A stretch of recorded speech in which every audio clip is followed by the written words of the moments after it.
అందరికీ భోగి శుభాకాంక్షలు. ఇప్పుడే వర్క్ అయిపోయింది నాది. రూమ్ కి వెళ్తుంటే దారిలో నాకు ఈ రేగిపళ్ళు కనిపించాయి. ఈ ప్రైస్ 3 పౌండ్స్ అంటే 320 రూపీస్. ఇంకెళ్ళి బ్రష్ చేసి ఎలాగో రేగిపళ్ళు కొన్నాం, రేగిపళ్ళతో స్నానం చేసా.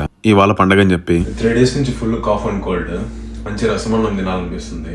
ఒక మంచి రసం పెట్టుకుందాము, రసం పొడి లేకుండా. నాకు తెలుసు మీ అందరూ భోగి మంచి సెలబ్రేట్ చేసుకుని ఉంటారు తెల్లవారుజామున. మేము అబ్రాడ్ లో ఎలా సెలబ్రేట్ చేసుకుంటున్నామంటే ఇదే మా భోగి.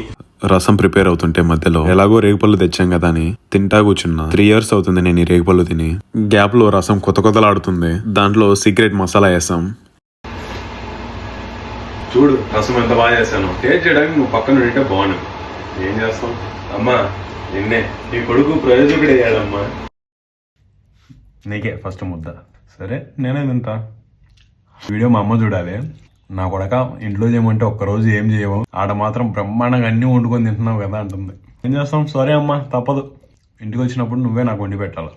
ఇక ఎలాగో నాది నైట్ షిఫ్ట్ కాబట్టి ఫుల్ నిద్ర లేచి జిమ్కి వెళ్ళి లెగ్ వర్కౌట్ అయితే చేశాను నేను ఇవాళ. జిమ్ నుండి మళ్ళీ ఇంటికి వచ్చి రసము ఇంకా ఆమ్లెట్ వేసుకుని తిన్నా.